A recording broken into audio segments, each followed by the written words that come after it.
Hoje é quarta-feira, 25ª semana do Tempo Comum. Vamos então meditarmos a palavra de Deus segundo o Evangelho de São Lucas.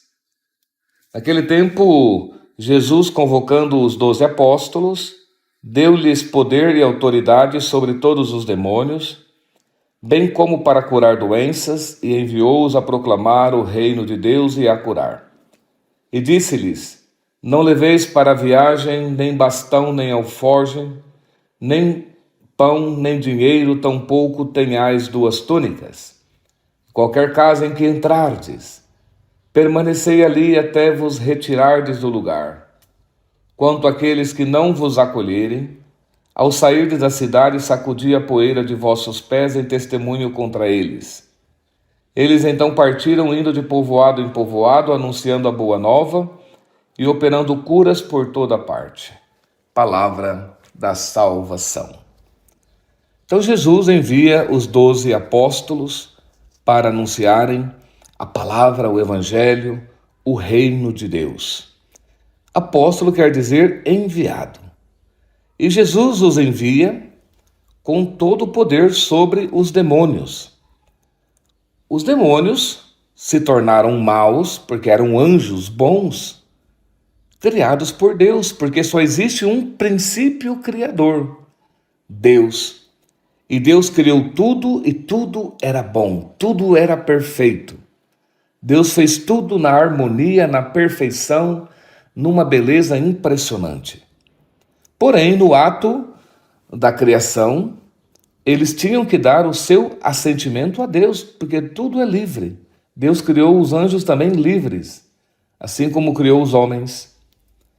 Então Lúcifer e uma legião de anjos, na hora de dar o seu assentimento, o seu sim a Deus, eles não quiseram, foram livres.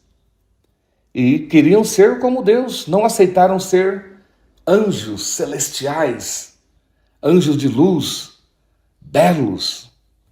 Queriam ser como Deus, bateu uma soberba neles. E eles queriam fazer seu próprio caminho sem Deus, queriam ser Deus da própria vida. Pensando, em mim Deus não manda, eu sou Deus de mim mesmo, eu faço o que eu quero, eu que decido, eu sei o que é melhor para mim. E Deus tinha criado tudo no amor, tudo belo, tudo na perfeição, na harmonia. E eles estragaram tudo, jogaram tudo fora e caíram. E perderam a amizade com Deus e se tornaram maus. Não porque Deus os criou maus, mas pela escolha que eles fizeram de viver sem Deus. E vieram tentar nossos pais primeiros na terra, no paraíso. Então o pecado entrou por eles, a morte entrou por eles, a destruição, a corrupção, a maldade, o mal no mundo, o mal na criação, veio pelos demônios. Por isso Jesus vai dizer: se eu expulso os demônios, se eu venço os demônios pelo dedo de Deus, que é o Espírito Santo, é sinal de que o reino de Deus já chegou no meio de vós. Então, onde o evangelho é anunciado, onde o reino de Deus é anunciado, porque o reino de Deus é Cristo, a palavra de Deus é Cristo. Onde Cristo é anunciado, os demônios fogem. As pessoas são libertadas das trevas, da mentira, da morte em que se encontram e começam a serem reconstruídas, ressuscitadas, reedificadas. Aparece uma nova criação. Por isso a necessidade de anunciar o evangelho até os confins da terra, para libertar as pessoas das mentiras, da maldade, dos enganos, do vazio, da distância de Deus em que se encontram. Por isso a importância de levar Cristo às pessoas é a maior obra de caridade que existe. Levar Cristo, levar vida, libertação, cura, vida nova, santidade, o amor de Deus, que é o que realmente dá sentido a toda a nossa existência. Então nós também, pelo batismo, nos tornamos discípulos e missionários de Jesus Cristo, morada de Deus, templos vivos do Espírito Santo de Deus. E o documento de Aparecida diz que nós somos discípulos e missionários para levar a boa nova, para que os povos tenham vida e vida em plenitude. Então o cristão, o batizado, não pode ser um egoísta, de querer viver só para si, pensar só em si. Cristo, quando olhava as multidões e via que eles estavam perdidos como ovelhas sem pastor, ele chorava, ele sentia compaixão. Ele mesmo diz: eu vim atrás da ovelha perdida. E fez de tudo para levar a salvação, para salvar a todos, dando a sua vida na cruz. Então nós não podemos ficar aí no comodismo. E o sentimento de Cristo era que todos tenham vida eterna. A vontade do Pai, dizia ele, é que ninguém se perca, mas que todos tenham vida eterna.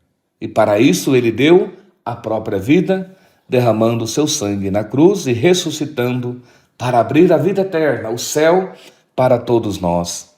Então nós não podemos ficar aí parados na preguiça, no comodismo. Não, o cristão também tem que ter esse sentimento dentro dele, de testemunhar o Evangelho, de anunciar Cristo, aonde Deus te colocou, na família, no trabalho, no meio em que você vive, testemunhar Cristo, ou, não sei, na África, na China, onde Deus te mandar, onde você está, aí ser luz, ser testemunha do Evangelho, para que as pessoas se encontrem com o amor de Deus. Porque tem tanta gente sofrendo aí no mundo, numa vida vazia, numa vida triste, sem sentido, às vezes na escravidão do pecado, de tantos vícios, de tantas situações que destroem a vida das pessoas, destrói as famílias, os jovens. E nós não podemos ficar aí vendo a banda passar. Não. Temos que ser testemunhas, porque o Senhor também tem nos salvado, tem nos dado vida. Então não termos medo, nem preguiça, nem comodismo de anunciar Jesus Cristo. Não podemos ser egoístas. O Senhor nos criou, nos deu a vida, nos salvou, nos redimiu, nos recriou em Cristo para sermos as suas testemunhas. E Jesus diz: não tenham medo, porque eu vou estar com vocês. O Senhor está conosco também, cada dia, para nos ajudar, para nos levantar quando cairmos, para continuarmos firmes também na caminhada, no nosso testemunho cristão, cada dia. É fantástico, irmãos, porque onde o Evangelho é anunciado, onde o reino de Deus é proclamado, onde Cristo é levado, tudo é transformado. As pessoas voltam à alegria, voltam à vida. Então não tenhamos medo. O Senhor nos ama, o Senhor nos escolheu como seus filhos, como suas testemunhas para esta geração.